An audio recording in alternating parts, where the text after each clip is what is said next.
Amada Iglesia de Cristo, buenas noches. En este caso, martes 30 de junio de 2020, el último día del mes. Damos gracias a Dios, hermanos, por estar bien. Siempre continuamos estudiando la palabra del Señor, que es la base de todo cristiano.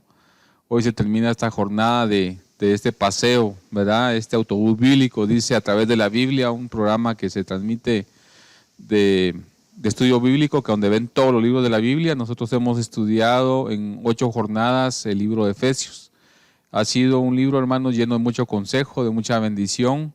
Es como un cristiano tiene que andar, da consejo para el hijo, para el siervo, para el padre. Es como debe andar un hijo de luz, amén. Así que la única forma de poder andar a la luz es estudiar la palabra, el entender cómo es que Dios quiere que andemos, amén. Así que vamos a orar, vamos a dar gracias a Dios por este último día del mes, ¿verdad? Increíble como va el tiempo rápido, ¿verdad? Literalmente hoy son 106 días del estado de emergencia de que decretó el gobierno de Guatemala, pero estamos bien, hermanos, damos gracias a Dios y siempre oramos porque la provisión de Dios esté en sus hogares, la paz del Señor, la salud, la vida esté en todos nosotros. Oremos entonces. Padre, te damos gracias en esta hora, bendecimos el nombre de Cristo. Gracias, Espíritu Santo, por estar en nosotros, con nosotros, Señor. Te pedimos que siempre nos revele, Señor, el corazón del Padre. Su corazón, Señor, la voluntad que Él tiene para nosotros, su bendita palabra, Señor. Que podamos ser siempre tierra fértil, Padre, donde esa palabra crezca, permanezca, la podamos vivir. Y por sobre todo, Señor, da gloria a tu nombre. Caminar como hijos de luz, andar conforme a tu voluntad, Señor. Gracias, Padre, Hijo y Santo Espíritu de Dios, en el nombre de Cristo Jesús. Amén y amén. Así que, amado hermano, siempre les motivamos a estudiar la palabra. Ese es el esfuerzo que se hace para que usted sea equipado, para que usted permanezca. Así que acerque un libro donde apuntar o un dispositivo, su Biblia, que es fundamental, y tome notas, porque al tomar notas uno lo recuerda, así que va a ser de mucha bendición. Y le damos la bienvenida ahora a Vladimir Búcaro, ¿verdad? Conocido por todos, y que el Señor te sorprenda, hermano, y te bendiga, y el Espíritu Santo siempre esté en tus labios para compartir la bendita palabra del Señor. Muy buen día, es un gozo, una alegría poder compartir con ustedes en esta oportunidad aquí en Iglesia Tabernáculo de Oración, pues cubriendo el área de la enseñanza, que todas las iglesias pues definitivamente tenemos que estar creciendo en la palabra, porque los tiempos son difíciles y Jesús nos dijo en Mateo 24 que no os dejéis engañar. El apóstol Pablo también dice mover fácilmente de vuestra manera de pensar, porque vendrán hombres, vendrán doctrinas, vendrán corrientes e influencias, y estos estudios pretenden, y la iglesia lo que pretende es poderle proveer a usted herramientas para poder construir un buen criterio bíblico y pueda usted tener pues un acercamiento a la palabra lo más sano posible. Saludamos a todos aquellos que ya están conectados con nosotros, a la familia de Iglesia Tabernáculo de Oración, a todo su liderazgo, a sus pastores, y también saludamos a todos los amigos, líderes, hermanos, pastores y todos aquellos que se conectan de otras, pues también de otros ministerios, el cuerpo de Cristo, que nos están viendo a través de este medio. Reciban un caluroso y cálido abrazo virtual de parte de nosotros. Hoy pues nos toca el cierre, le hemos llamado la parte número 8 y final de lo que es este estudio interesantísimo de la carta del apóstol Pablo a la iglesia en Éfeso, o mejor conocido como el libro de los Efesios. Y el capítulo que nos toca en esta oportunidad, pues la anterior vez, en la séptima parte que compartimos, dijimos que íbamos a introducirnos, no nos dio el tiempo porque había mucho que poder pues enriquecernos con el capítulo 5.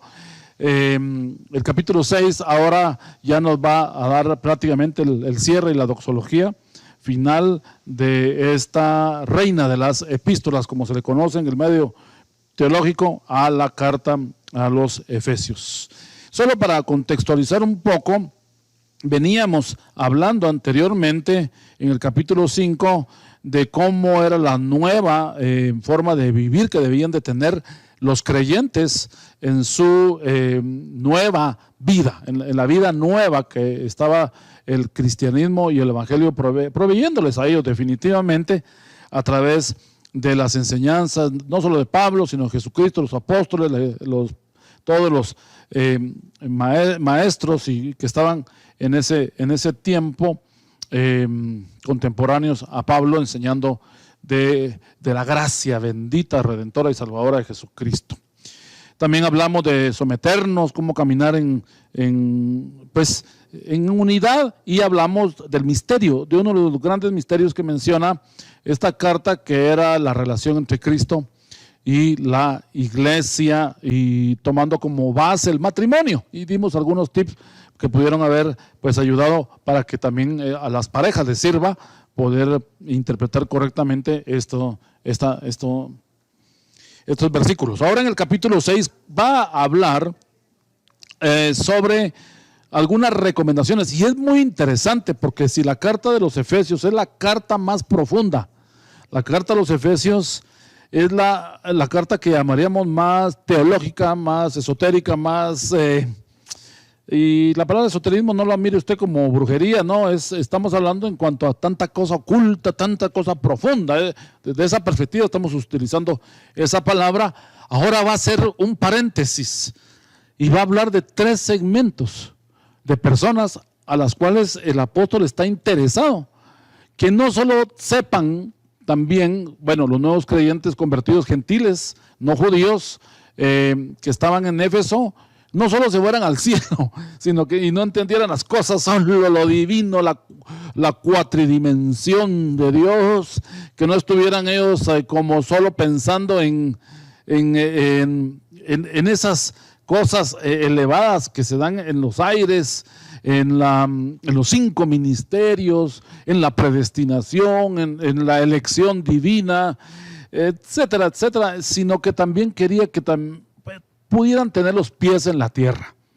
Porque ser una iglesia o tener una selección de temas en una iglesia solo elevados también no nos hacen tener contacto con la tierra. Y Pablo así es un elevador espiritual, los lleva a los cielos y los regresa al primer nivel para que tengan contacto con lo humano, y a estos 3 grupos les va a dar consejos. Vamos a leer desde el versículo 1 de este capítulo 6 al verso del 1 al 9. Vamos a leer todos juntos la versión normal, la Reina Valera. Hijos, dice, hace un paréntesis, ahora viene dando ese mensaje para la familia y entendiendo lo que es la relación de esposos y Cristo y la iglesia. Ahora va a seleccionar estos 3 grupos. Va a empezar así: hijos, obedeced en el Señor a vuestros padres, porque esto es justo. Honra a tu padre, dice el verso 2, y a tu madre, que es el primer mandamiento con promesa. Noten, interesante este punto. Yo sé que usted no es interesado en los beneficios de la fe y que buscamos al Señor por amor y le seguimos y las añadiduras vienen, ¿verdad? Buscar primeramente el reino de los cielos y su justicia, y todo lo demás será añadido, dijo Jesús. Pero aquí sí vemos una correspondencia, un resultado, y lo vamos a estar viendo un poquito más a detalle, en honrar al padre y a la madre, que es el primer mandamiento con promesa. Verso 3, mire los beneficios para que te vaya bien y seas de larga vida sobre la tierra.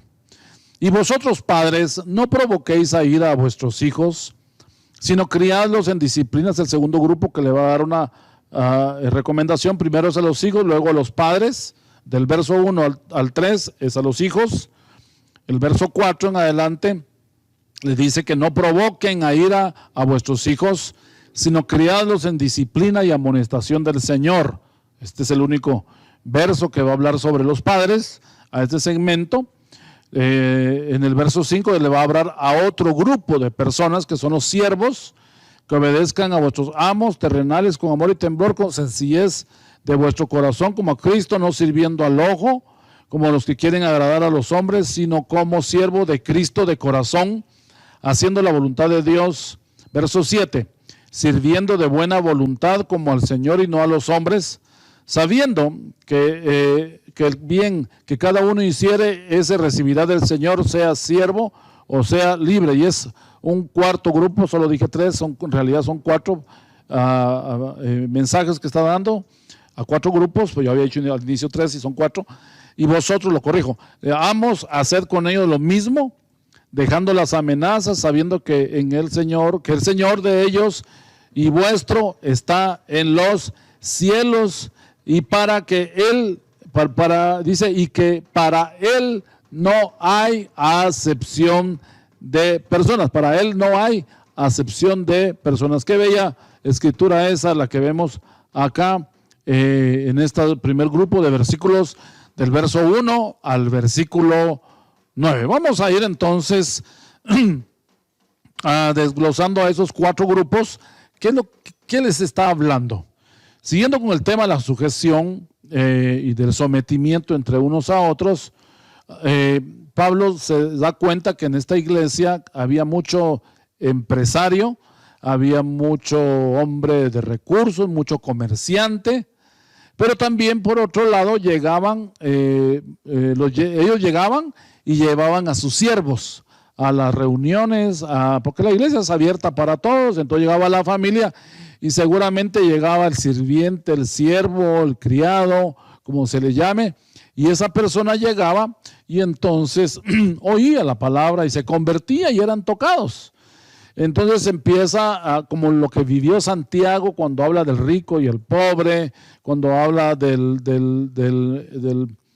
amo y habla del siervo también. Él habla sobre ese tema, pero en el caso de Santiago le está hablando a una comunidad eminentemente judía, o sea, eran empresarios. Y es interesante que no es que hubieran esclavos entre judíos, porque la esclavitud solo era en Roma y las naciones, pero habían algunos judíos helenistas que pues también tenían algunos criados, o en este caso son como mayordomos, pero no había aquella autoridad impuesta, sino que era una autoridad en amor, que ahora requería el cristianismo definitivamente. Pero vamos a leer entonces a detalle. Primero que nada, en el versículo 1 usa la palabra hijos, obedezcan a vuestros padres.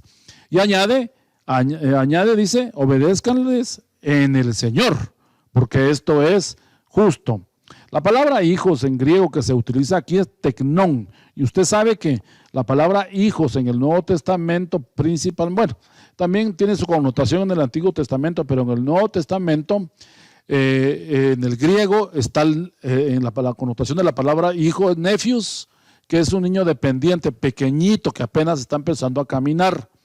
El teknón ya es un adolescente, ya es un muchacho que ya camina, que ya tiene fuerza, que tiene vitalidad, pero tiene que aprender las leyes de la vida y vivir en obediencia, porque su inmadurez lo puede llevar a cometer muchos errores. Y ese es el segundo grupo, los nephews, de ahí donde viene neófito, la palabra neófito, que es una persona sin experiencia. Y está el teknón, que es el que estamos mencionando. Y la palabra teknón, dentro de sus varias connotaciones, porque tiene algunas raíces, se derivan de ella, de esta palabra en griego, y significa el que está creciendo, el que necesita nutrirse, el que está creciendo y necesita nutrirse. Y también está el tercero, que en hijos, en griego, que es el huíos. Y huíos, pues, que es el hijo maduro. Es el hijo que ya no es carga, el hijo que ya no hay que estarle dando para que se desarrolle, sino al contrario, él ya está preparado, que si el padre ya no está, o el padre queda inhabilitado o imposibilitado, o el padre sale a una actividad, puede dejar con confianza a su segundo a bordo, a su hijo, que él va a poder cuidar al resto de la familia. Pero en este caso la palabra que se usa es teknón. La palabra obedecer, que aparece aquí, este verbo que aparece acá en griego, es una palabra que significa prestar atención. Cuando dice, hijo, obedece, está diciendo, hijo, pon atención. Y además, la raíz de la palabra obedecer en griego, que es hupakuo, no solo significa prestar atención, sino sometiéndose a una autoridad. Porque prestar atención, uno puede prestar atención a una bobada o una cosa irrelevante o inclusive a una palabra de error. Pero está hablando prestar atención a someterse a una autoridad. Por eso aquí dice el verso 1, obedecer en el Señor. Porque porque tampoco van a obedecer todo, ¿verdad? Si le dice el jefe, mira, te vas a ir a tomar unos tragos conmigo el día de hoy, pues no estoy diciendo en aquel tiempo, para llevarlo al plano de lo práctico y la realidad de nuestro siglo XXI, el jefe le dice, mira, vamos a irnos 3 días de hacer una gira de ventas y yo te voy a enseñar a vender, pero lo lleva a un prostíbulo, lo lleva aquí, lo lleva, o sea, obedecer, hay que obedecer en el Señor, pues aquí está hablando los hijos y padres, pero estoy hablando en cuanto que la obediencia es en un contexto de lo que es sano, de lo que es puro, lo que es de buen nombre, lo que es santo. Obedecer en las... no, es que yo tengo que ser obediente a mi autoridad, no, tampoco sea usted que no tenga criterio, sino que dice, el contexto este es que sus padres son piadosos, pues, y obedezcanlos a ellos en el Señor, presten atención. Entonces, obedecer no es solo decir, yo voy, no, es aprender por qué lo dijo, cuál era el objetivo. Esa es la idea de poder cuando uno empieza el ministerio, pegársele a los maduros de la iglesia, acompañarlos en sus giras ministeriales. Yo acompañé a muchos hombres, era el que le cargaba el maletín a muchos predicadores y yo aprendí de ellos. Aprendí lecciones tanto buenas y malas, decepciones e impresiones maravillosas, buenas, pero aprendí. Eso yo creo que es muy importante. No solo es obediencia, no es obediencia ciega en realidad. Cuando dice aquí, el verso 2, honra a tu padre. Entonces, una de las cosas que tal vez ha habido más problemas, y creo que Pablo lo estaba viendo hace 2000 años casi, era el tema de honrar al padre y a la madre. Ahora, a ellos, ¿por qué se lo está diciendo? Porque en el libro de Santiago no les va a tocar el tema de honrar padre y madre. Porque en el libro de Santiago eran judíos, cuando hablan de la familia y todo eso, ellos eran judíos. Los judíos estaban aprendiendo la ley, la Torá y toda la tradición hebrea que requería honrar a los padres. Pero en este caso, aparentemente entendemos que si Pablo está poniéndole como mucha atención al asunto de honrar al padre y a la madre en relación a la obediencia, es porque seguramente habían hijos contumaces y rebeldes. Y en el Antiguo Testamento dice que el hijo contumaz y rebelde se le apedreaba si no cambiaba la actitud y moría lapidado en el pueblo. Esa era una tremenda lección. Desgraciadamente, como uno aprende solo a través de lo malo, entonces, pues ya no querían la gente en Israel. ¿Quién iba a ser un hijo rebelde si sabía que lo iban a llevar al juzgado, ¿verdad? Para poder dictaminar que era un rebelde contumaz y matarlo. Era terrible. En cambio, los griegos que vivían acá en la segunda ciudad romana más grande después de la misma Roma, en Italia, la actual Italia, ¿verdad? Era una cuestión que estaba afectando, y Pablo se da cuenta y se lo recomienda a los creyentes de esa iglesia que honren a sus padres. La palabra honrar en griego es timao y significa premiar. Mire qué lindo es esta palabra, honra a tu padre, a tu madre. Dice, significa la palabra honrar en griego premiar, es decir, darle valor, reverenciar, atenderlo. Mire qué linda palabra.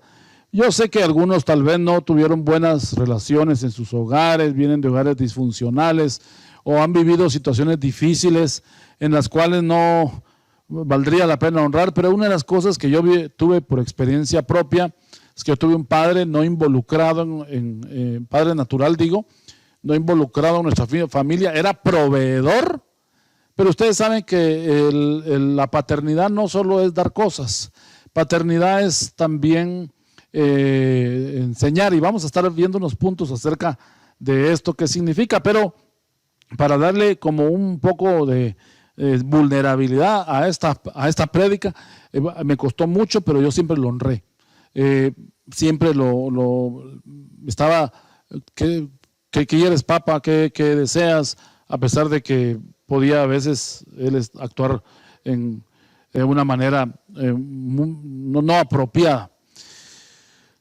Pero aquí dice, honra a tu padre y a tu madre también. O sea, a la mamá hay que honrarla también y hay que pues darle valor, premiarla, reverenciarla y atenderla. Reverenciarla es importante porque no es faltarles el respeto, no es hablarles despectivamente, no dejarle de poner atención.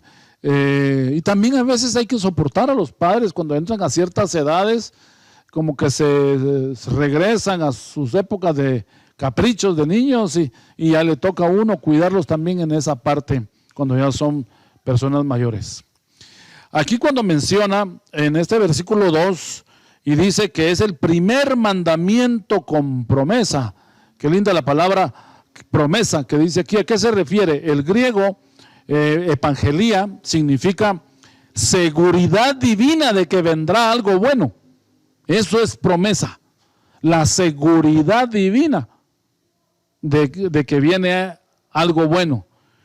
Y entonces, bueno, ahora nos va a decir qué es lo bueno que nos puede venir por tener una buena actitud con nuestros padres. El versículo 3, la primera parte dice que te vaya bien, para que te vaya bien. Y la segunda parte dice, y que sea de larga vida sobre la tierra. A Dios sí le impacta un hijo que honra a su padre. Y ahora extendamos esta visión más a lo sanguíneo o la relación natural de padre e hijo, genéticamente hablando. Hay padres espirituales, hay madres espirituales. ¿Cómo cuida usted a sus pastores? ¿Cómo cuida usted a sus pastoras? ¿Los atiende? Es que el pastor no se deja querer. Usted oblíguelo a dejarse querer, extiéndase, bendígalo y usted siempre esté pendiente de él. Bueno, para que te vaya bien. ¿Qué significa eso? Que tengas éxito y prosperidad. Y eso es como la bendición hebrea, el shalom. Cuando alguien en Israel miraba a otro hermano de la familia de Israel, le decía shalom, que significa paz. Pero eso es bienestar. Y eso es el deseo que te vaya bien y tengas larga vida. Ese es como muy hebreo, este concepto.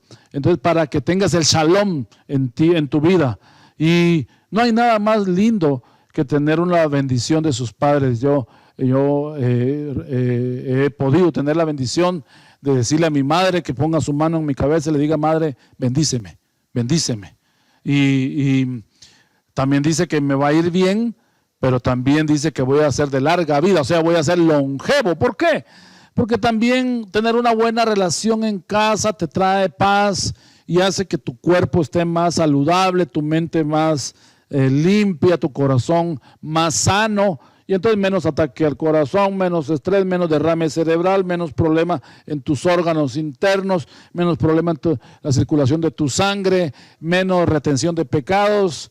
Entonces, porque el pecado que se retiene da artritis, porque por eso dijo David, ¿verdad? Mientras callé, se envejecieron mis huesos. No, si todo tiene una gran conexión, le van a tener salud, pues dice, porque hay un amor que se logran expresar entre padres e hijos. Luego ahora entonces le va a decir en este bloque entonces de los hijos que obedezcan. Lo contrario sería porque a veces los hijos son desobedientes, que leímos en el verso 1. También le está recomendando y recordando a los padres, a los hijos que honren, porque a veces se les olvidan su familia. Y entonces van ahora a entrar a un nuevo grupo, que es a los padres. Primero le habla a los hijos que lo hagan y ahora le va a hablar a los padres. Leamos qué le está recomendando a los padres aquí Pablo en Efesios 6, versículo 4. Y vosotros padres no provoquéis a ira a vuestros hijos. ¿Qué?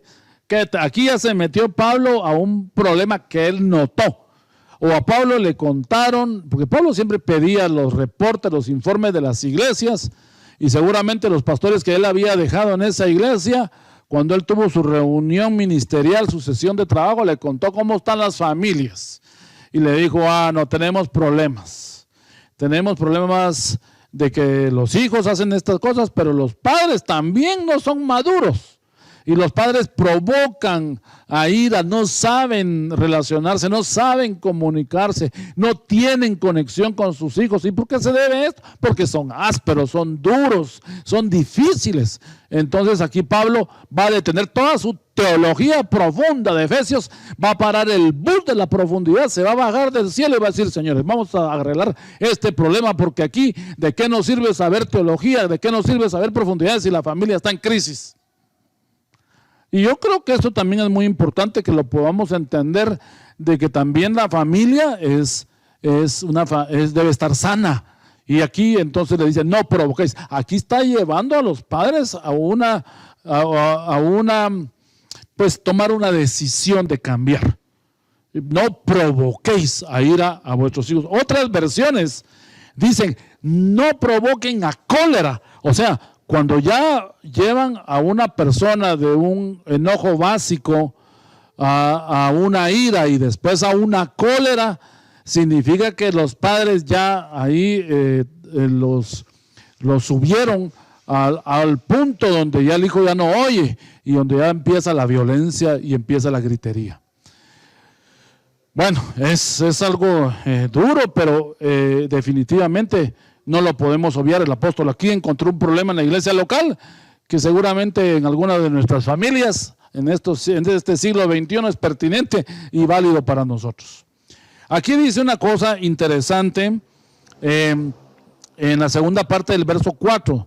Dice que no los provoquen a ira, sino criadlos en disciplina y amonestación del Señor. Veamos estas tres palabras qué significan para entender pues cómo nos está dando la clave para no provocarlos y tener una relación saludable entre padres e hijos. La palabra críenlos o criadlos o crianza en griego significa, mire qué interesante, ¿qué es lo que significa? Dice: ayúdenlos a que lleguen a la madurez. Es decir, mire qué precioso el Espíritu Santo, cómo actúa en estas palabras. Dice: acarícienlos, pero entrénenlos. Interesante que la palabra caricia, ¿qué tendría que ver acá en todo esto? Hay un problema de afecto, hay un problema de contacto. Mire, por eso uno de los grandes problemas de las jovencitas en las iglesias es que como no tienen la experiencia del contacto con un hombre, es decir, su hermano, sus padres o sus abuelos, en todo caso, alguien pues sano, ¿verdad? El amor storge, el amor de familia, el apego de casa. Entonces cualquier varón en la calle les da ese afecto que no han recibido, entonces rápidamente ese puño de afecto las atrae como el metal al imán, ¿verdad? Se sienten valorizadas y a veces eso puede ser hasta una estratagema y un engaño para pues engañar o seducir a una persona. Aquí dice: ayúdenle a que llegue a la madurez. Eso significa criar. Eso de que yo tengo un buen hijo, tal vez usted dio dinero para que él creciera, pero no es lo mismo que usted se involucre. Yo llamo a los padres que en este tiempo que están en este encierro, tengan citas con sus hijas, tengan sesiones con sus hijos, se los lleven a trabajar, se los tengan en casa. Yo recientemente, acá en Guatemala está empezando la lluvia, el invierno, y hubo una pequeña filtración en una terraza. Y entonces había una disposición en donde yo vivo que no podían entrar personal a trabajar por los contagios del COVID. Y entonces mi hijo, pues yo me subí, compré mi cemento y mi arena y me subí y tempranito le digo a mi hijo: acompáñame, vamos a hacerlo. Entre los dos, mire, bendito sea Dios, han caído 3 grandes aguaceros y no se ha metido nada. Somos buenos albañiles, aunque les soy franco, como nadie lo ve, no quedó tan decorado como yo estoy acostumbrado a ver trabajos, pero me gustó que mi hijo lo hizo, mi hijo batió el material, él me ayudó, entre los dos hicimos el trabajo ahí. Entonces hubo una cercanía. Luego que terminamos, hasta allá arriba llevamos una botella de agua en el mero techo hasta arriba, donde estábamos los dos, y empezamos a ver los bosques, la colonia de los otros, los vecinos tomando agua, y eso creó una conexión entre ambos. Yo lo animo a que usted ayude a que sus hijos lleguen a la madurez, pero también déles amor. Aquí dice la palabra ektrefo, es la palabra crianza en griego y significa abrácelos, cree contactos, dele una palmadita a su hija, dígale qué bonita te ves, para que cuando ella lo oiga en la calle no se vaya de boca porque ya está acostumbrado a oírle un hombre en casa.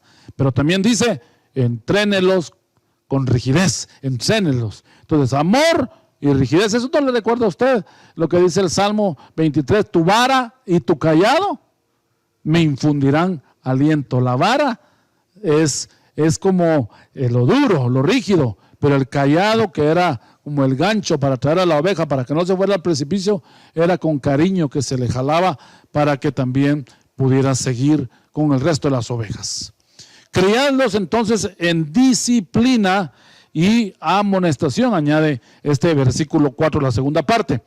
La palabra disciplina en griego es paideia y significa tutoría.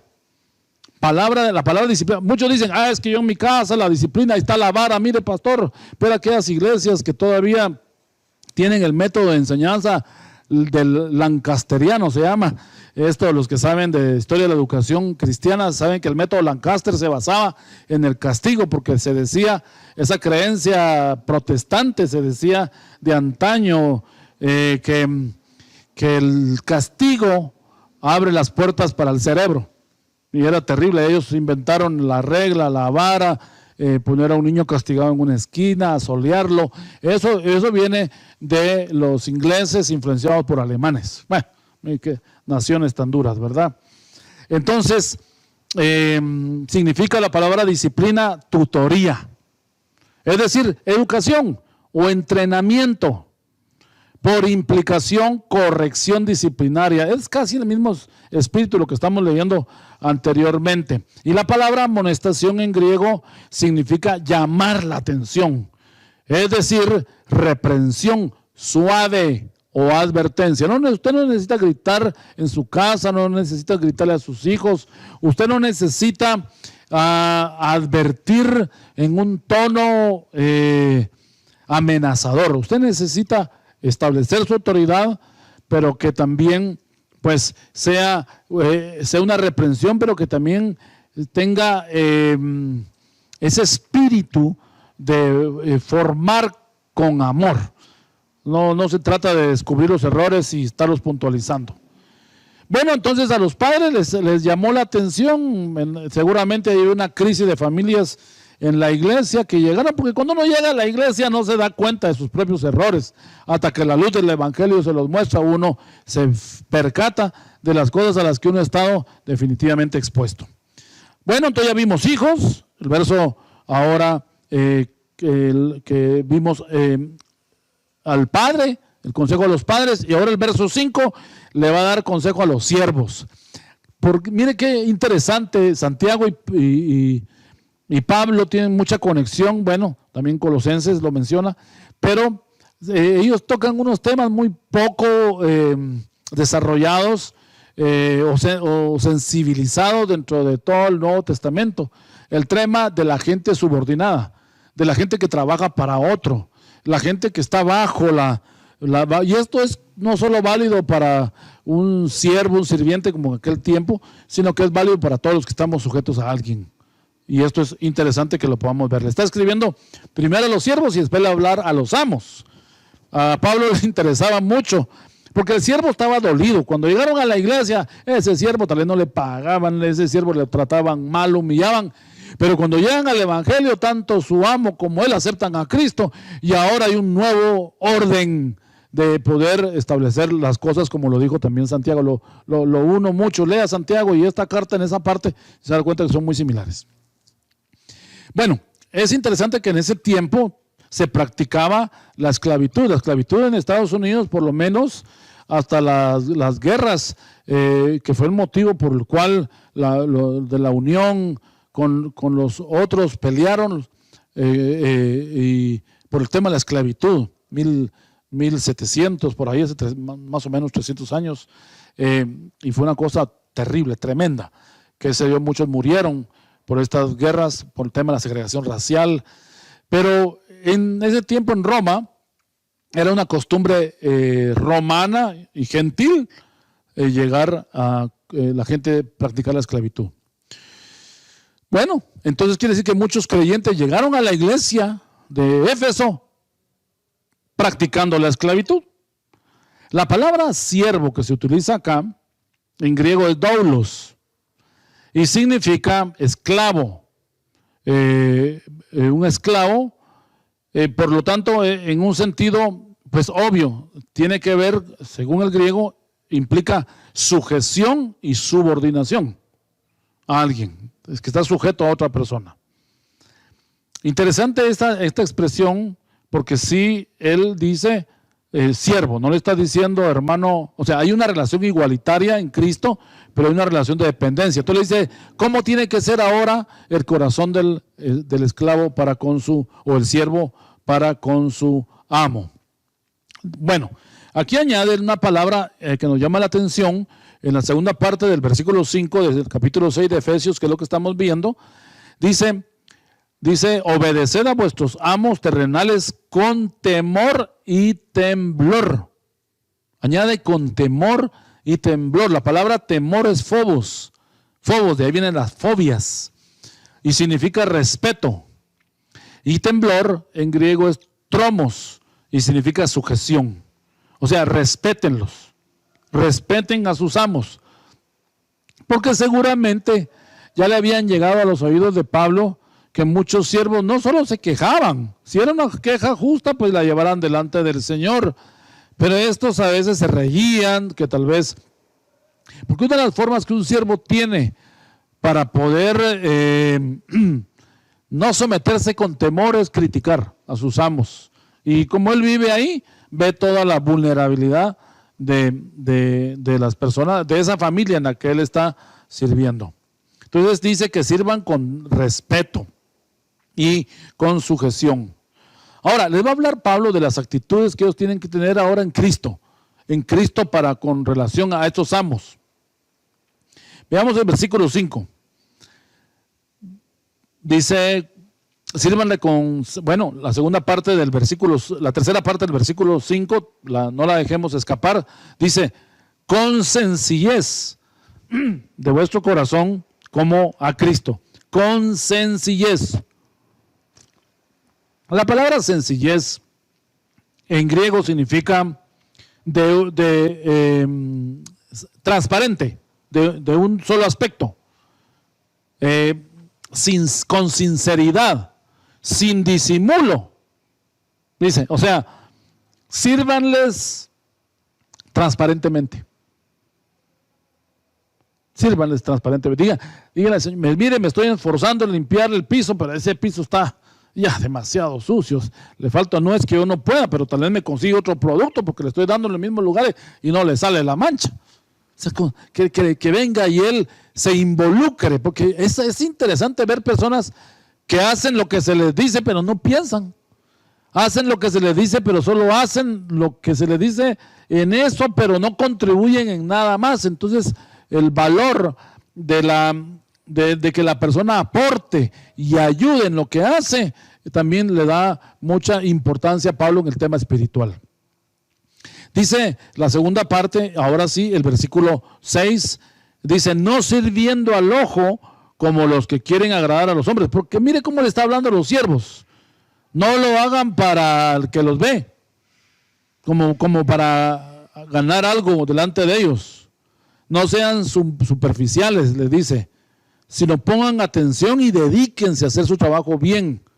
La referencia a la palabra ojo, que hace alusión aquí, eso es un hebraísmo que es el que necesita vigilancia.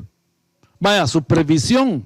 Interesante es que ahora las empresas ponen cámaras por todos lados, porque ya no confían de que cuando el supervisor o el gerente o el jefe de la unidad de la empresa se va, todos los demás ya no trabajan al mismo ritmo.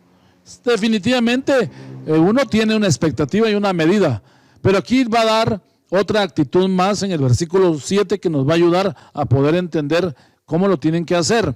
Bueno, el verso 6 dice, como siervo de Cristo de corazón, haciendo la voluntad de Dios. Pero el verso 7 dice, sirviendo de buena voluntad. Háganlo con buena voluntad. Esta palabra voluntad, otra versión lo dice, háganlo con buenas intenciones. Sírvanle a los demás con buenas intenciones. Hay gente que le pone malicia al trabajo.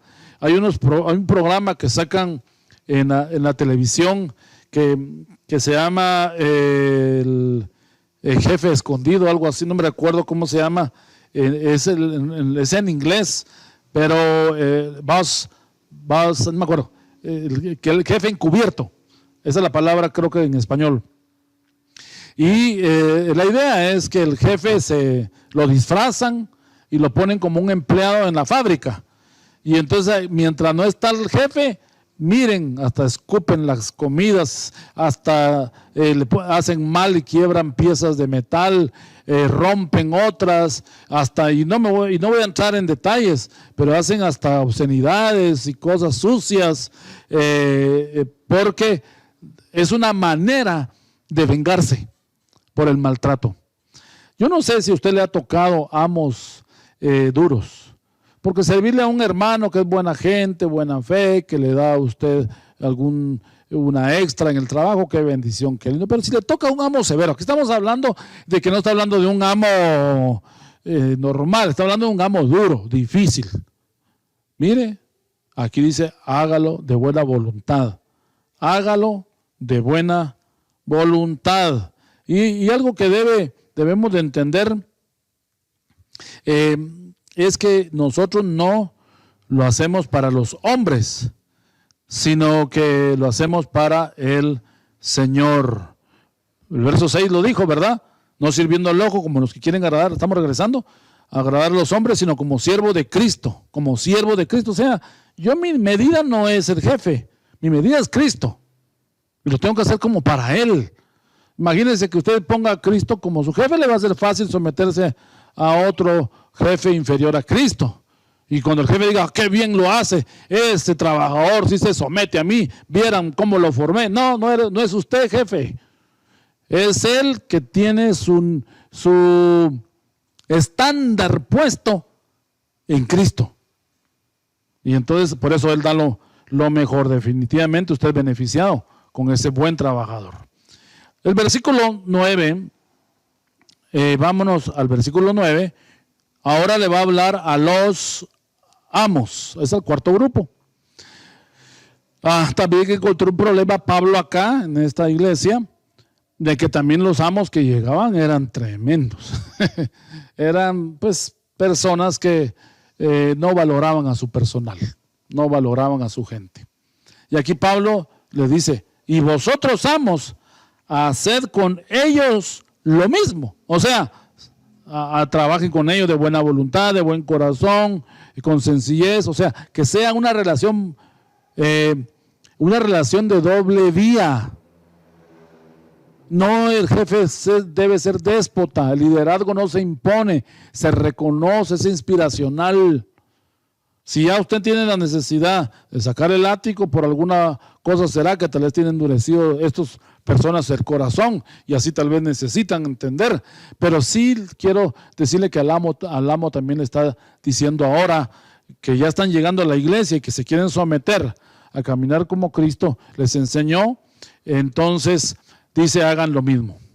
Pero añade una cosa interesante acá y dice, mire, dejando las amenazas. Otra versión dice, dejando el grito amenazador. La palabra amo que se utiliza acá en este versículo 9 es kurios y significa el que es máximo en autoridad. O sea, su amo es el que tiene la autoridad. Pero también puntualiza la igualdad de derechos en esa relación respetuosa. Esa relación respetuosa que deben de tener sin amenazas, sin estar ahí diciéndole, si ustedes no trabajan bien, yo los voy a despedir o les voy a quitar el salario, o ya van a ver quién soy yo, más horas les voy a cargar. Al estilo Faraón, ¿se recuerda usted en Egipto? Que oprimía. Ya cuando se vuelve una opresión es terrible. Pero aquí termina el versículo 9 con algo que también el apóstol Santiago tocó 2 o 3 veces en su carta.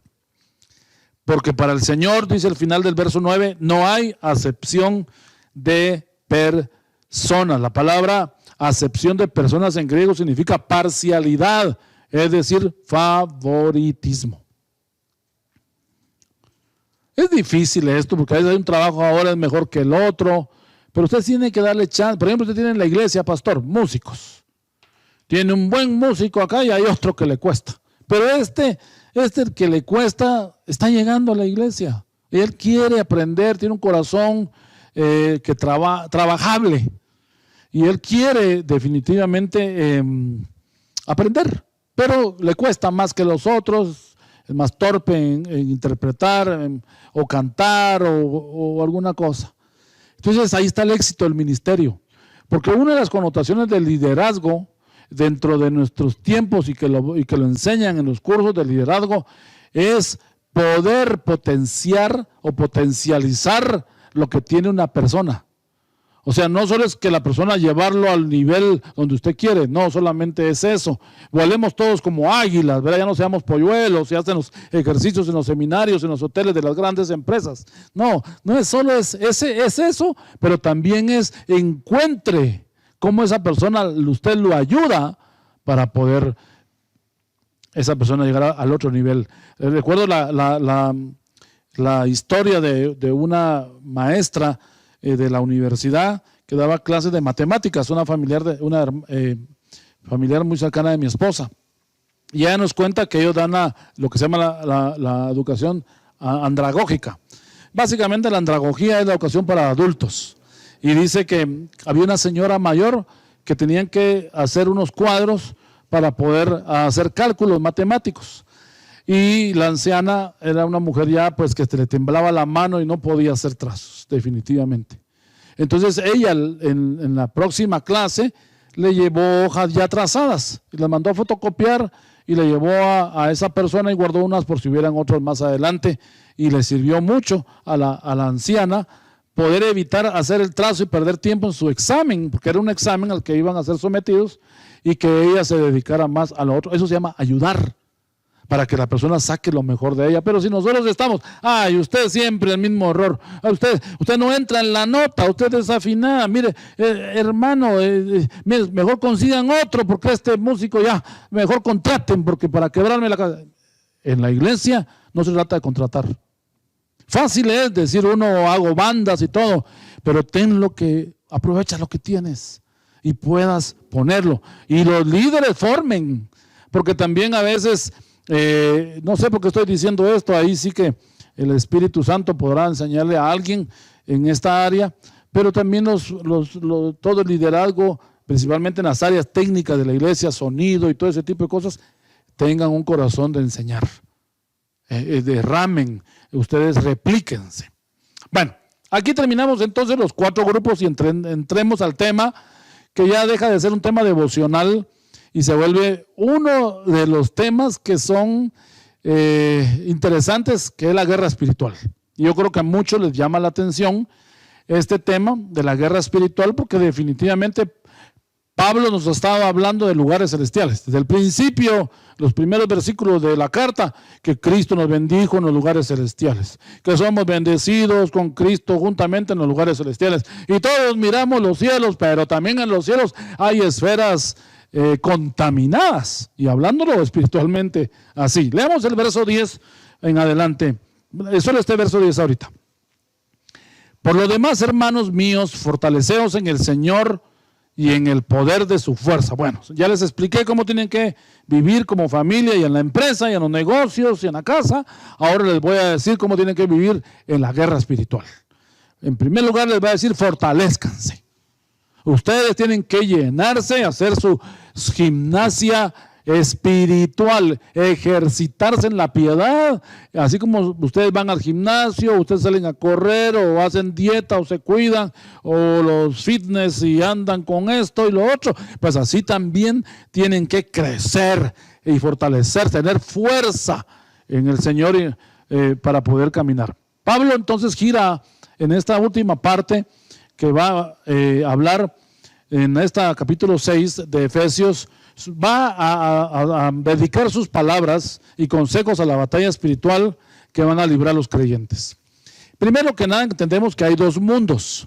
el natural y el mundo espiritual. Eso debemos de entenderlo muy bien. Y Pablo lo sabía. Dentro de la cosmovisión hebrea existe este concepto de que hay dos mundos. El mundo donde está operando el diablo, sus secuaces, todas las entidades malas. Pero también hay otro mundo que es este que nos influencia a nosotros, pero también ese mundo ha afectado nuestro interior y ha vuelto interiormente una condición mala en nuestro ser. Quiere decir que entonces hay un mundo que afecta a lo exterior y un mundo que afecta a lo interior. Bueno, veamos el versículo 11 al 17, leámoslo de corrido y vamos a empezar a ver lo más importante acerca de esta armadura del creyente que va a obtener ahora, pero lo va a decir ¿para qué? Para que él pueda lidiar contra muchas opresiones que vienen en los aires. Leamos el verso 11 al 17. Vestidos de toda la armadura de Dios, para que podáis estar firmes contra las acechanzas del diablo. Porque no tenemos lucha contra sangre y carne, sino contra principados, contra potestades, contra los gobernadores de las tinieblas de este siglo, contra huestes espirituales de maldad en las regiones celestes. Por tanto, bueno, ahora va a explicar él que tenemos que equiparnos. Verso 13. Por tanto, tomad toda la armadura de Dios, para que podáis resistir en el día malo, y habiendo acabado todo, estad firmes. Estad pues ceñidos, firmes, ceñidos vuestros lomos con la verdad, vestidos con la coraza de la justicia, estoy en el verso 15, calzados los pies con el apresto del evangelio de la paz, sobre todo tomad el escudo de la fe, con que podáis apagar todos los dardos de fuego del maligno. Y finaliza este grupo de versos en el verso 17 diciendo, y tomad el yelmo de la salvación y la espada del Espíritu, que es la palabra de Dios. Bueno, aquí es un entrenamiento, aquí es el army espiritual, donde se ejercitan, pero tienen que saber que hay un enemigo. Dejemos de estar en negación muchas veces nosotros. No, es que estamos en Cristo, no hablemos del diablo. Hay iglesias que ni siquiera saben quién es el diablo, porque no estudian eso, porque dicen, el que habla mucho de eso, el diablo se le va a venir a meter. Y usted no sabe que el diablo ya está metido en la iglesia. Jesús libera a un endemoniado en la sinagoga en un día de sábado. Una persona que estaba oprimida y otro que estaba bajo un espíritu que lo tenía enfermo. Se meten. No caigamos en negación, eso así es. Lo importante es de que no se le metan a usted y usted pueda también ayudar a otros que no se le metan a ellos. Ese es el punto. O abrir puertas de su corazón. Primero que nada, el verso 11 nos dice vestidos. Vestidos, ahí nos está dando el objetivo. Y el objetivo es que tengan una protección ellos y que estén firmes, les está diciendo ellos ahí en el verso 11, vestidos de toda la armadura de Dios, para que podáis estar. Estar, esa palabrita significa que es antes de que venga el problema. El avisado el mal y se aparta, mas el necio pasa y recibe el daño. Nosotros tenemos que ser avisados para saber de que nuestro enemigo, el diablo, dice el apóstol Pedro, anda como león rugiente alrededor, buscando a quien devorar. Entonces está diciendo que estén firmes antes que vengan los ataques del diablo. O sea, no, ya vino el ataque del diablo y ¿qué hacemos? No, debemos estar alertas. Aquí es interesante que va a usar varias palabras que nos van a dar mucha como riqueza. La primera de ellas, que él va a mencionar acá, que dice, el verso 11 dice la armadura. La palabra armadura. En griego es panoplia y significa diversas piezas de guerra o las partes que conforman el traje de protección en la batalla. Son 5 las que va a mencionar Pablo, que son las que él puede ahí enseñar. Pero es interesante que también, aparte de la palabra armadura, que él va a usar acá, en el verso 11 al final, dice contra las acechanzas. Otras versiones dicen artimañas. Y el griego significa, él lo traduce como trucos. Es mucho el asunto de mente. Por eso es un truco. Un truco nunca es un milagro. Cuando uno ha visto programas en la televisión o un mago que hace sacar esto y lo otro y hacen cada vez son más hábiles, es porque todo esto es vencer a la vista, es un truco. Entonces mucho lo que el enemigo mete es con sus artimañas, mete trucos para hacer vivo, para que uno abra la puerta. El título de diablo, que es el griego que se utiliza acá, en esta última parte del verso 11, es la palabra diabolos o diabolos, que significa calumniador. Mire, o sea, ¿quién es el que calumnia? Es el que habla mal de otro. Mire la definición del diccionario bíblico de la palabra calumnia. La palabra calumnia es una declaración maliciosa, ideada para hacer daño o difamar a la persona acerca de su veracidad o testimonio. ¡Ja! No hay peor cosa que la calumnia. Es hablar de alguien. Tal vez alguien cometió un error hace 20 años, ya purgó, ya pagó, ya esa racha se fue y ahora está queriendo servir en la iglesia. Y hay alguien que lo conoce y va y le dice al líder, a este no lo pongas porque este es tremendo, esto fue. Cuando usted diga algo, averigüe en qué tiempo lo está diciendo. Porque levantar una calumnia cabal, como lo estamos diciendo, es cuestionar, y eso es muy dañino, muy dañino. Por eso Pablo dice, eso erais, vosotros hablando del listado de las cosas malas, eso erais en otros tiempos, pero el Señor pasó, dice el libro de los Hechos, dice Lucas, Él pasó de largo los pecados de nuestra ignorancia, los pasó por alto. ¿Quién es el diablo para que se los venga y usted cree? El diablo los dice porque es su naturaleza ser calumniador, pero usted creérselos. Ya la gente cambió. Dele una segunda oportunidad. Mencionamos de dos enemigos con los que usted se va a enfrentar. Y eso es muy importante. Primero es efectivamente el diablo y toda la entidad espiritual. Esto es lo que en el hebreo, según el Talmud hebreo, se le llama el Yetzer Hatov. El Yetzer Hatov es el mundo de la maldad. Todo, y el diablo es uno de los que está ahí presidiendo a toda esta organización espiritual. Pero usted también debe entender que hay otro enemigo que usted tiene. Y este se llama naturaleza carnal, que en el hebreo se le llama el Yetzer Hara, con H, Yetzer Hara. El Yetzer Hara es un agente interno, es un enemigo interno. Pablo lo menciona como la carne, como la pasión desordenada, como la concupiscencia, como el hombre carnal. Eso entre otros nombres que no solo Pablo, sino que otros autores pueden utilizar. El viejo hombre también se le llama en otra parte del Nuevo Testamento. Por eso Pablo decía, presiones de afuera y temores de adentro.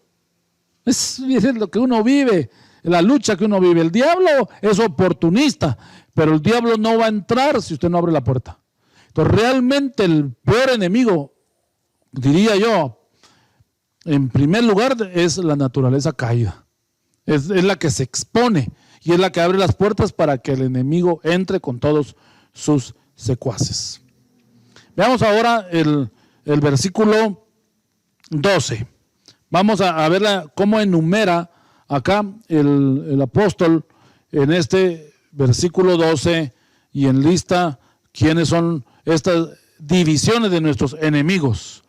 Es la Nueva Traducción Viviente del versículo 12, este capítulo 6 de Efesios, lo dice así: pues no luchamos contra enemigos de carne y hueso, sino contra gobernadores malignos, contra autoridades del mundo espiritual invisible, contra fuerzas poderosas de este mundo tenebroso y contra espíritus malignos de los lugares celestiales. Bueno, entonces enlistemos por lo menos los que aquí se mencionan, que son 4. Primero de ellos es principado, la palabra principado. La palabra principado viene del griego argé y significa el que tiene el dominio, o es el primero, o sea, es como la cabeza. El principado es la cabeza. Esos son esas entidades a las cuales el diablo les ha delegado en ese mundo espiritual autoridad. Ellos son como los principales, es el principado que está. Recuerdo que en el libro de Daniel se menciona que dice que Miguel peleaba contra el príncipe de Persia.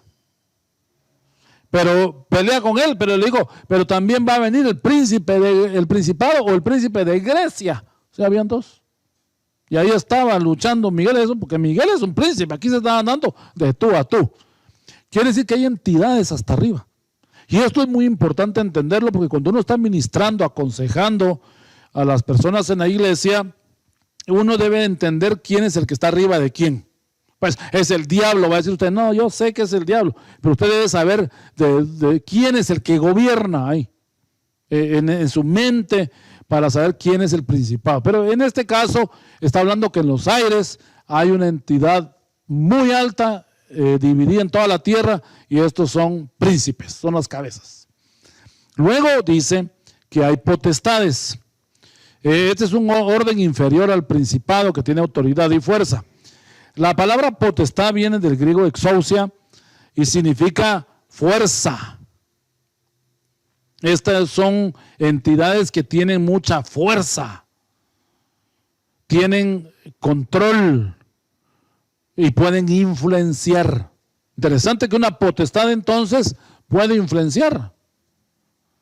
Hay que saber qué potestad hay en las regiones, en los lugares.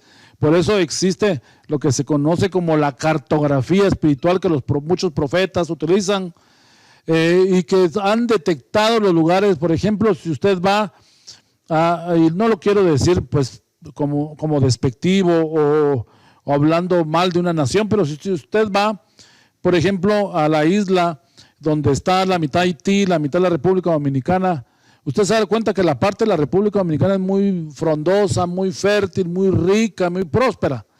Y la parte de donde está Haití, que es un país precioso, es un país, una isla maravillosa y toda, pero que ha sufrido mucho con malos gobiernos y todo, pero tiene mucha influencia de brujería y santería. Y entonces se mira, hay mucha pobreza y mucha esterilidad. Esto es muy probable que esta parte de Haití, o esas partes pobres de Haití estén bajo una potestad, un espíritu que los está tratando de afectar. Indudablemente, ahí le vamos a ponderar valor a los malos gobiernos, que han sido muchos malos, y esperamos que ese país se pueda definitivamente levantar y poder ser un país floreciente. Esa es la oración de todos. Entonces ahí hay potestades que a veces en los aires quieren destruir, quieren influenciar. Número 3, también en los aires hay gobernadores de las tinieblas de este siglo. O sea, hay entidades que están puestas por tiempo. Son pequeños grupos que se enseñorean en los aires y envían confusión y duda. La palabra gobernador viene de una palabra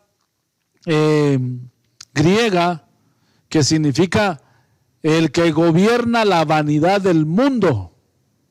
Imagínense, el que gobierna la vanidad. Entonces, mire, mucho del tema, la vanidad viene de banalidad también, lo vano, lo de poco. Ahora estamos viviendo una sociedad superflua, sin valores. Ahora el relativismo, el antropocentrismo, todo basado en el hombre. Ahora ya no, el evangelio es como la piedra en el zapato del mundo. Pero el evangelio siempre va a ser la bendita palabra de Dios, y la iglesia es la que lo tiene que predicar el evangelio, y las puertas del infierno no van a poder prevalecer contra este bendito evangelio. Pero sin embargo, estamos enumerando estas entidades que lo que tratan de traer es la vanidad. Usted va a países donde regiones, Irlanda, si usted va, la vida en Irlanda es culturalmente obligado a beber cerveza todas las noches. Ahí las fiestas y los bacanales son ya la vida nocturna, las jovencitas semidesnudas y todo, y usted dice, bueno, esos son los grandes países desarrollados del mundo, ricos, con cero problemas de pobreza y enfermedades. Hay países como Holanda, que por ejemplo le regalan a la gente marihuana para que la lleven a sus casas y consuman.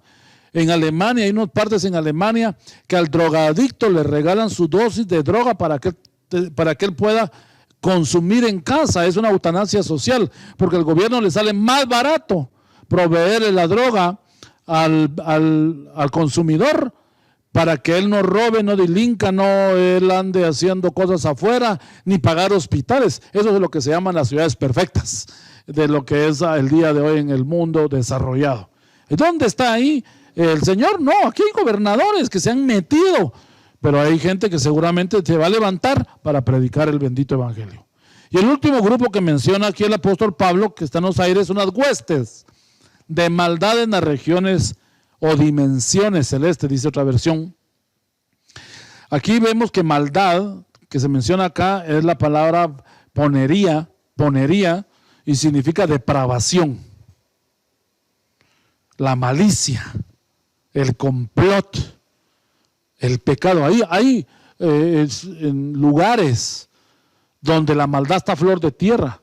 La gente dice, esa comunidad se matan. Nosotros tenemos en lugares, en nuestro país, aquí en nuestro bello país de Guatemala, tenemos unos problemas de algunas comunidades que ancestralmente se han peleado y se han matado porque la división de los municipios está un poco más para acá y dicen este de este y este de este. Entendemos que hay problemas limítrofes, Guatemala con su vecino amigo Belice, Guatemala cuando lo tuvo con México, México nos quitó a nosotros, Belice tomó un poco de nosotros por influencia inglesa, pero también Estados Unidos tomó de México. O sea, son como esas historias antiguas, ¿verdad? De tomar tierra y que hay problemas, pero hay lugares donde se entroniza el odio. Hay sectores en nuestro país, principalmente los porteños, llenos de bares, llenos de vida, pues una Sodoma y una Gomorra. Entonces ahí hay huestes, son entidades menores que están afectando esas comunidades. Hay lugares donde hay brujos. Aquí en Guatemala tenemos nosotros lugares reconocidos donde hay los centros y altares tremendos en nuestros municipios. Esas son huestes de maldad. Son espíritus inmundos que se agrupan para atacar a cierta cantidad de personas, espíritus inmorales en familias, y se meten por todos lados, aún hasta se meten en las iglesias. Bueno, entonces aquí ya vemos las 4 entidades que están en los aires, y el creyente va a tener, como el creyente está en los lugares celestiales, él va a tener también esa lucha allá arriba. Veamos las 5 partes de la armadura del cristiano que nos va a enseñar acá Pablo ahorita, para poder decir, bueno, ya saben contra quién es su enemigo, entonces pónganse la armadura. Veamos el versículo 14. Dice, ceñidos vuestros lomos con la verdad. Ceñir los lomos es toda esta parte del cuerpo medio del tronco del cuello hacia la parte media de la cintura, donde están todos los órganos vitales. Esto es lo que se conocía como los lomos. Para nosotros los lomos es la espalda, es todo lo mismo. Todo este torso de cuerpo que está acá, que tenemos nosotros, se llama los lomos. Pero dice ceñir. La palabra ceñir es apretar, ajustar. Es como un cinto, que cuando se fajan a las personas se les pone un cinto en medio. Eso se le llama, para nosotros es un cincho. Es poder aprestar y ajustar la ropa para que le permita caminar, correr y moverse a la persona. Pero dice, cíñanse los lomos con la verdad. Dice, con la verdad. Los lomos cubren los órganos vitales de la persona, y estos deben estar cubiertos con la verdad. Quiere decir que su hígado y todo su ser natural, pero también su ser espiritual, debe estar protegido con la verdad. El diablo, mis queridos hermanos y amigos, una de las primeras cosas que va a hacer es atacar la verdad. En el primer siglo, después de la resurrección de nuestro Señor Jesucristo, en los primeros días de la iglesia primitiva, empezaron a aparecer personas dudando de la Trinidad, diciendo que, y eso es algo que ha sido atacado, pero frontalmente, la deidad, o sea, Dios en sí, la divinidad del Hijo, y que el Espíritu Santo es una persona. Y estos grupos que eran como los de Arrio, o el arrianismo de aquel primer siglo, y muchos detractores de la verdad bíblica, vinieron para quitarle la base y la estabilidad a la iglesia. Y han herido profundamente, y los neoarrianos de nuestro siglo XXI, los testigos de Jehová, entre ellos, son personas que atacan la Trinidad, que el Espíritu Santo es una fuerza. Y déjeme preguntarle a usted, la Biblia dice que una fuerza se contrista, porque dice que el Espíritu Santo se contrista, el Espíritu Santo se alegra, también el Espíritu Santo habita, el Espíritu Santo consuela. Hágame el favor, dígame usted si una fuerza tiene la capacidad de consolar. No, tiene que ser una persona. La divinidad de Cristo, que Cristo era humano, que Cristo era, hasta los mismos judíos dicen que Cristo es la unión de dos personas, y Cristo no nació por la unión de dos personas. Cristo fue puesta la vida en el vientre de María, porque dice que la cubrió el Espíritu Santo y fue puesto el gen divino en ella, etc. Entonces hay que cubrirse con la verdad, con la fe, con protegidos. ¿Cómo ir a pelear a usted con dudas de que Dios es Dios, que la Trinidad, que esto, y que anda oyendo ya a todo el mundo? Usted va a llegar dividido en su mente. Usted tiene que estar unido a su creencia, a su fe. Y yo llamo a todos los hermanos y a las familias a que se consoliden en sus principios, en su declaración de fe, en lo que ellos creen. Luego dice en la segunda parte de este versículo 14, vestidos con la coraza de justicia. Vestidos todo el resto del cuerpo con la coraza de justicia, dice la segunda parte del verso 14.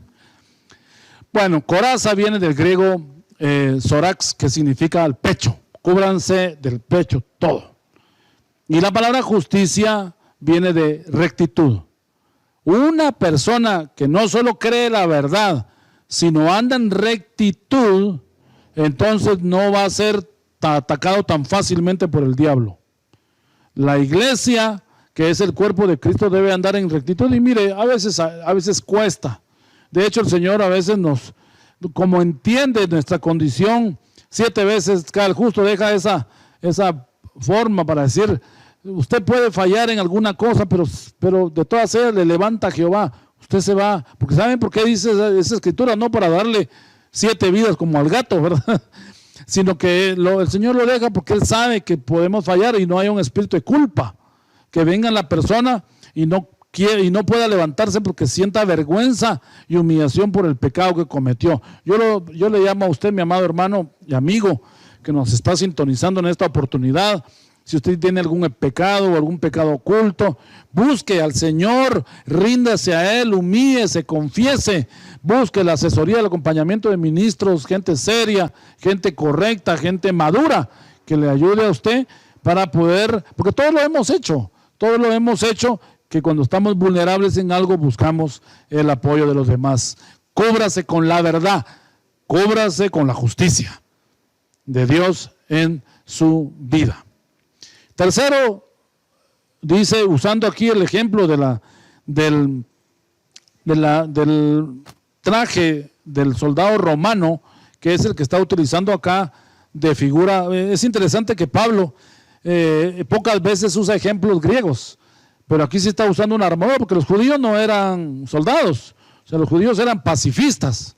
Entonces ellos no tenían ese problema de estar con ropas así de militares. Dios era su general y los sacaba. Ellos nunca aprendieron la guerra, solo en la época de la monarquía es que tuvieron que volverse guerreros, pero realmente ellos no fueron creados para ser una nación guerrera porque no invadían, no buscaban la tierra. Bueno, aquí va a hablar entonces el versículo 15 y nos va a hablar de calzado los pies con el apresto del evangelio de la paz, los pies. Y nos va a decir con el evangelio, los pies nos hablan de locomoción, de movernos, de estar en actividad, y debemos nosotros aprender de que este mensaje no solo es para nosotros, tenemos que llevarlo a otros, pero cuando entramos en el terreno de los otros es probable que el otro esté bajo la acción de esos espíritus y esos demonios.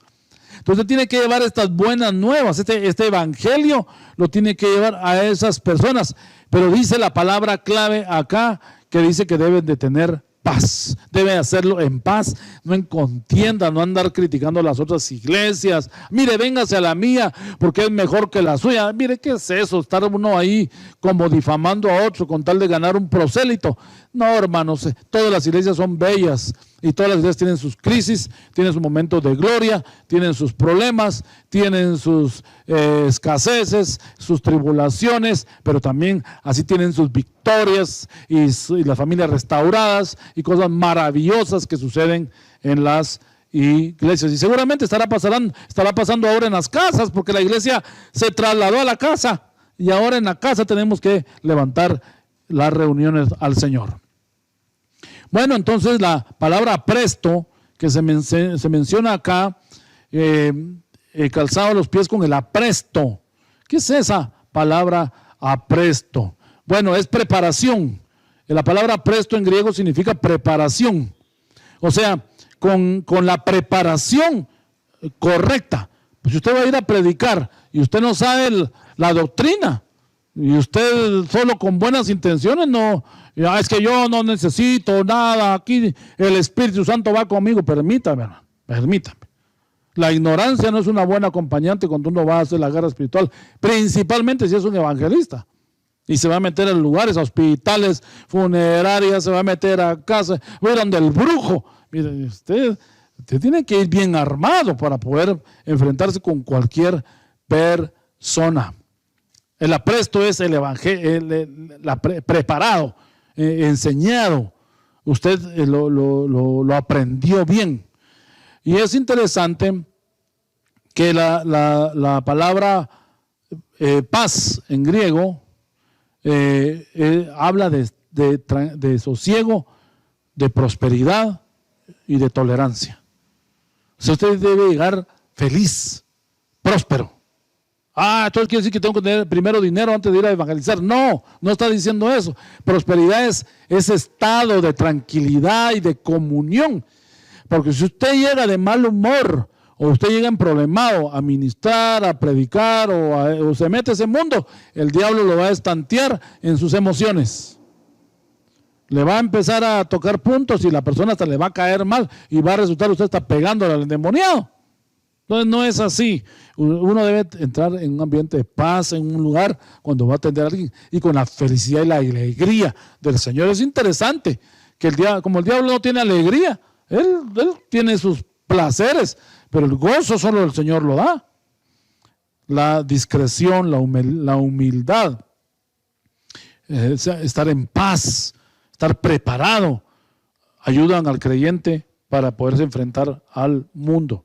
Porque el que está alegre y el que está feliz, ¿qué quiere en la calle? El que está bien con su esposa, ¿para qué va a ir a buscar otra? Si está bien con sus hijos, ¿para qué va a andar teniendo más hijos afuera? O sea, entienda lo que le estoy diciendo. O sea, tiene usted que tener esa plenitud. Bueno, si no, lo va a atacar el diablo de otra manera allá afuera, en la calle.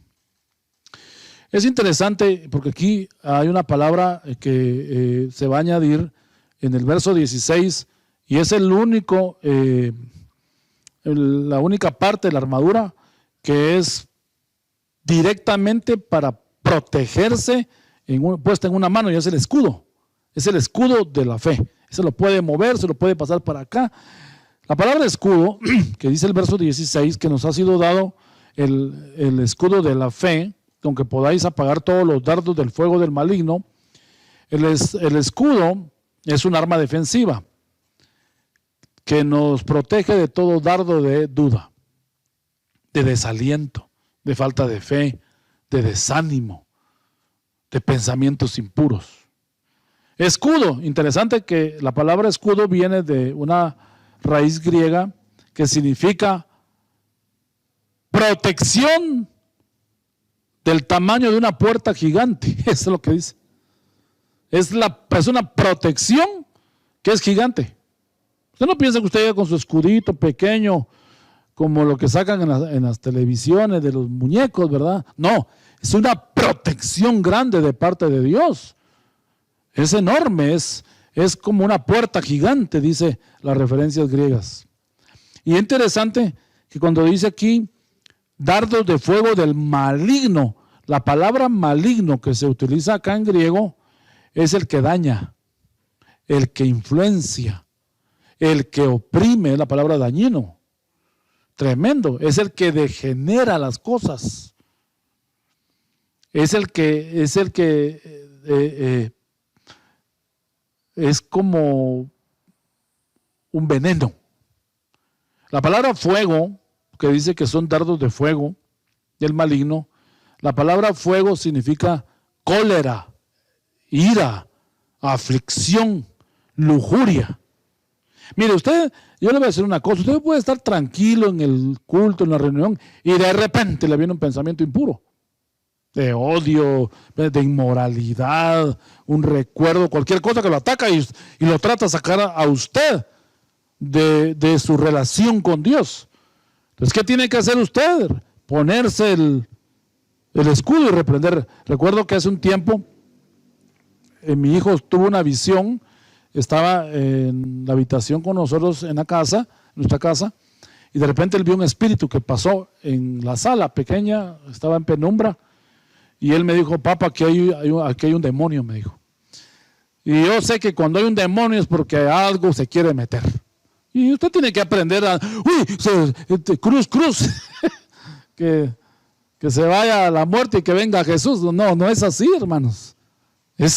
Yo le dije, mira, hijo, vamos a orar, y nos tomamos los tres de la mano, y lo primero que hicimos, Señor, si hay un pecado oculto, una mala motivación, abrimos la puerta en algo, hoy nos arrepentimos, te pedimos perdón. Usted confiesa, y ahorita nos investimos con la unción tuya y reprendemos toda opresión y ataque del diablo. Le dije, vení conmigo, le dije, eso fue hace tiempo, y lo llevé a la zona oscura y le dije, mira, esto está oscuro y te da miedo, pero eso es en tu mente, pero vos sos la luz, le dije, y vamos a reprender juntos. Y nunca más volvió a haber ruido en ese lugar. Usted tiene que aprender a veces usted está con alguien y esa persona se oprime, y esa persona tiene personalidades múltiples, tiene fragmentada su alma, y empieza a salir de la persona tranquila empieza a cambiar en una persona, en una personalidad diferente. Esto lo puede ver usted con los psicólogos y todo, y usted va a decir, es un demonio. No es demonio, es su carácter que está dividido.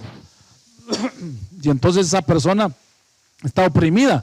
Entonces tiene que reprender, decir, yo llamo al original, pues, y reprendo. Eso lo utiliza uno en la liberación, que es uno de los ministerios ya tan olvidados en la iglesia. Debemos dominar entonces el carácter y las reacciones de enojo y no dejar que esas opresiones nos influencien. Que nos influencien. Yo cuando he tenido miedo en ambientes oscuros y en lugares tétricos, lo que primero hago, me cubro con la sangre de Cristo.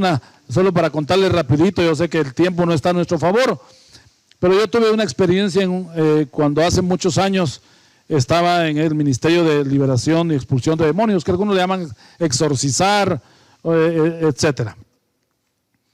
Y recuerdo que la persona que estábamos liberando de un espíritu terrible que tenía, se me quiso abalanzar, y como el ambiente era algo grande, se empezó a envalentonar para irme a pegar, pero iba hasta espumando en sus dientes espuma e ira, y cuando iba con la manada para darme, yo solo puse así y dije, no, se me vino en el Señor la mente, y dije, levanto un muro en el nombre de Jesús y no puedes pasar. Y yo solo cerré los ojos y dije, si es de Dios lo que confesé, no me hace nada, pero si estoy en la carne ya, Seguramente voy a llamar a la hermana que me asiste y decirle, lléveme al hospital porque me reventaron el ojo.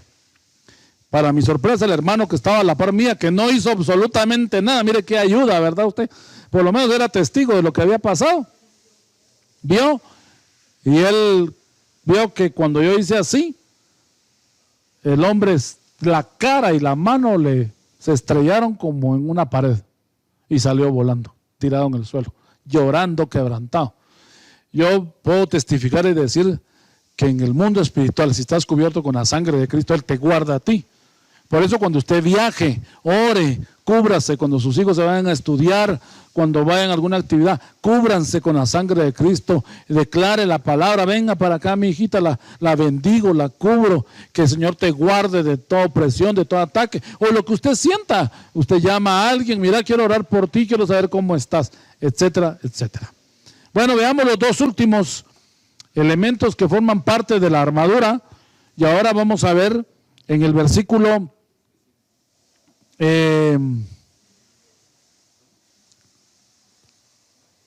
17, dice, tomad el yelmo de la salvación, dice el versículo 17, la primera parte, el yelmo de la salvación.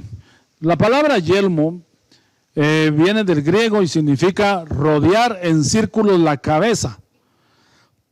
La cabeza es el asiento y está la mente, el corazón es el asiento del espíritu, pero la mente es donde, según la cosmovisión judía, entra la bendición o entra la opresión.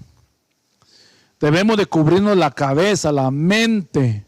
Los judíos tenían una práctica de ponerse una lámina en la mente que decía santidad a Jehová, el sumo sacerdote se lo ponía, y el oro nos habla de la redención. Debemos de tener puestos los pensamientos de Él en nuestra mente, algo maravilloso. Salvación viene del griego soterio o seterión y significa defensa, rescate o seguridad. El casco entonces protege tu mente, pon pensamientos siempre de vida, de la nueva vida en tu mente, no andes pensando lo peor, tampoco en ingenuidad, pero sí pensando siempre y confesando siempre la palabra del Señor. Mire, esto no son armas como una pistola que usted se la mete en el cinto, o es una bomba o una granada que va a tirar. No, está hablando de algo, de cualidades que usted debe fortalecer en su vida para no ser oprimido nunca por el diablo. O por lo menos todos vamos a recibir ataques y dardos, pero usted poderlo repeler con el escudo de la fe y estar bien protegido. Y el último que nos menciona aquí este libro es la espada. Es la espada del Espíritu, que es lo que nos menciona acá la segunda parte del versículo 17. Dice, y tomad la espada del Espíritu, que es la palabra de Dios. La espada del Espíritu, que es la palabra de Dios. Es la única arma que aparece ofensiva. Todas las demás son de protección y el escudo defensiva. Pero la espada es ofensiva. Interesante que espada viene de una raíz griega, mahaira, y significa, interesante, es un puñal pequeño, pero certero. Y esto nos habla a nosotros de la palabra de Dios. Hay que tener la palabra bíblica para cada ataque que viene. Por eso debe estudiar la palabra del Señor siempre, para que no el enemigo, porque lo va a estar atacando en el tema de que usted es religioso, hasta ahí le puede engañar y mentir. Usted debe tener la palabra. Hebreos 4:12 dice que nosotros tenemos, ¿verdad? Esta espada de doble filo que penetra hasta partir del alma, las coyunturas y los tuétanos y discierne las intenciones y las motivaciones del corazón. ¿Cuánto lee usted la Biblia? Entonces, si usted dice, yo nunca la leo, entonces usted ni siquiera a cuchillita llega, ni a Gillette llega. porque usted no sabe nada, llama a una hermana, ore por mí porque dígame qué versículo decir. Hágame el favor, lea la palabra, lea los salmos, encuentre las bendiciones, las palabras con las que usted pueda orar. Va a incluir algo que no es parte del elemento de la armadura, pero el verso 18 va a decir algo interesante: orando en todo tiempo, con toda súplica, toda oración y súplica en el Espíritu, y velando con perseverancia y súplica por todos los santos. Bueno, entonces también hay que tener una vida de búsqueda, de conexión con Dios. Y añade aquí una progresión. Número 1, súplica. Bueno, dice oración pues, pero ¿cómo debe ser esa oración? La categoriza y dice, debe ser una oración con súplica. ¿Qué es suplicar? Es insistencia que nos lleve hasta humillarnos. Por favor, hágame justicia. Así decía aquella mujer que quería que le hicieran justicia, que menciona en los evangelios, que dice Jesús. Y le fue hecha justicia por el juez. A veces Dios va a pedir que insistamos.